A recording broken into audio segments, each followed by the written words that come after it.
16వ శాసనసభకి ఏకగ్రీవంగా ఎన్నికైన సభాపతి శ్రీ చింతకాయల అయ్యన్న పాత్రుడు గారికి హృదయపూర్వక నమస్కారాలు, మీ శుభాకాంక్షలు.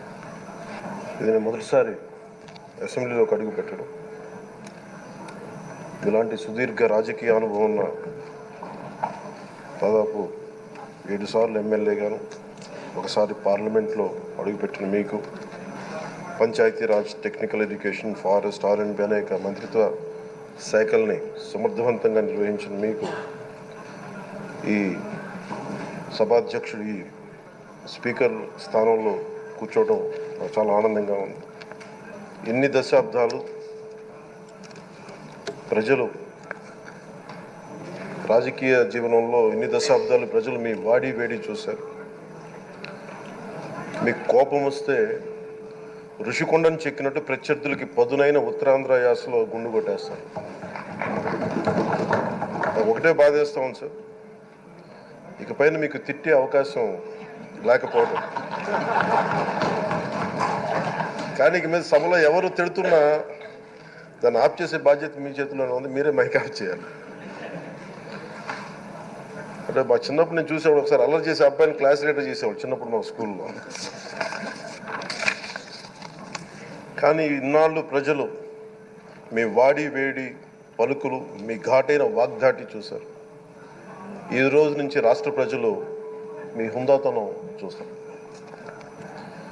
డిబేట్స్ వెనకాల దాక్కుని సంస్కారహీనమైన భాషల్ని, భావాలని రకరకాల మాధ్యాల్లో విరజిమ్ముతూ ఉంటారు.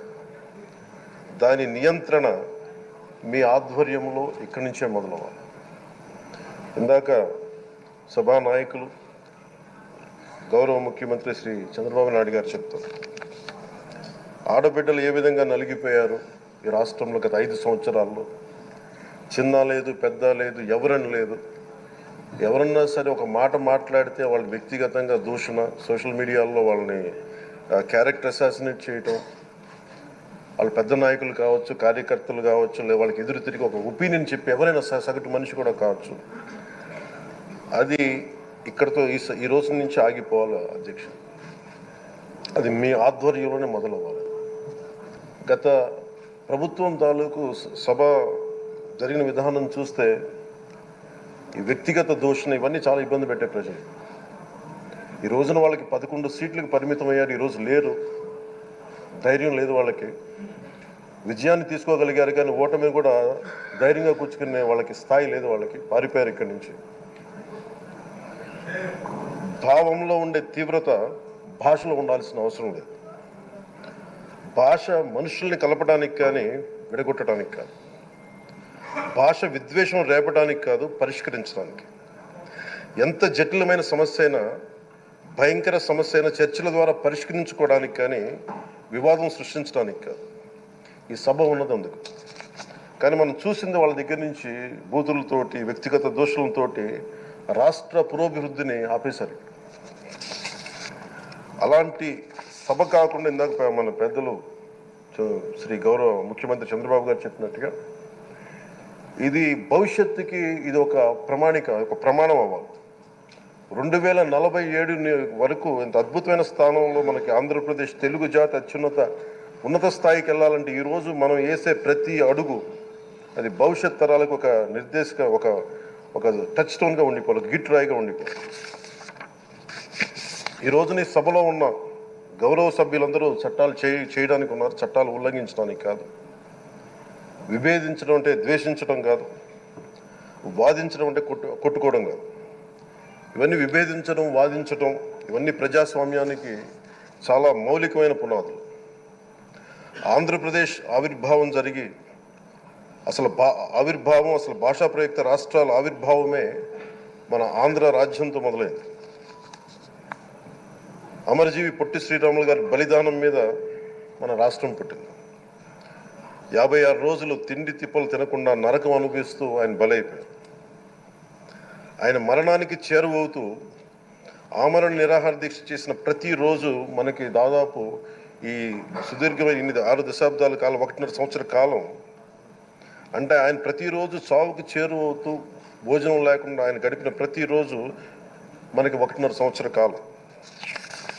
అలాంటి నేపథ్యంలో అలాంటి మహోన్నతుడు శ్రీ పొట్టి శ్రీరాములు గారి త్యాగాన్ని కనుక మనం ఈ సభలో ప్రజా సంక్షేమం కోసం మాత్రమే చర్చలు జరగాలి, వాదోపవాదాలు హద్దులు దాటకుండా ఉండాలి, వ్యక్తిగత దూషణకి తావివ్వకుండా ఉండాలి.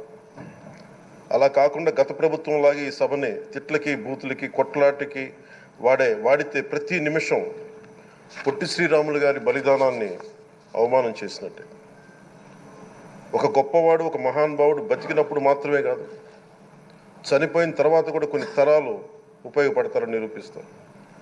అలాంటి కోవకు చెందిన మహానుభావులు ఆంధ్ర రాష్ట్ర సృష్టికర్త, భాషా ప్రయుక్త రాష్ట్రాలకు శ్రీకారం చుట్టిన ద్రష్ట, అమరజీవి శ్రీ పొట్టి శ్రీరాములు గారి స్మృతిలో ఒక విలువలతో కూడిన ఒక సత్సాంప్రదాయాన్ని తెరలేపుతూ మీ ఆధ్వర్యంలో ఈ సభ జరగాలని, ఈ 5 ఏళ్ల ప్రజా ప్రస్థానంలో ఈ విలువైన 5 ఏళ్ళు రాబోయే తరానికి గొప్ప భవిష్యత్తునిచ్చేలా, అన్నం పెట్టే రైతుకి, కౌలు చేసుకునే రైతుకి, రైతు కూలీకి అండగా ఉండేలా, మహిళలకి భద్రతతో పాటు ఉన్నత స్థాయికి ఎదిగేలా, ప్రభుత్వ ఉద్యోగులకి భద్రత కల్పించేలా, పశువు, పక్షి, ప్రకృతి, సర్వజనులందరికీ కూడా మతాలకి, ప్రాంతాలకి అతీతంగా సుభిక్షంగా అభివృద్ధి పదంలో ఆంధ్రప్రదేశ్, ఆంధ్ర రాజ్యం అద్భుతమైన ప్రగతి సాధించేలా ఈ చర్చలు సాగాలని కోరుకుంటూ, సభాపతి అయ్యన్న పాత్రుడి గారికి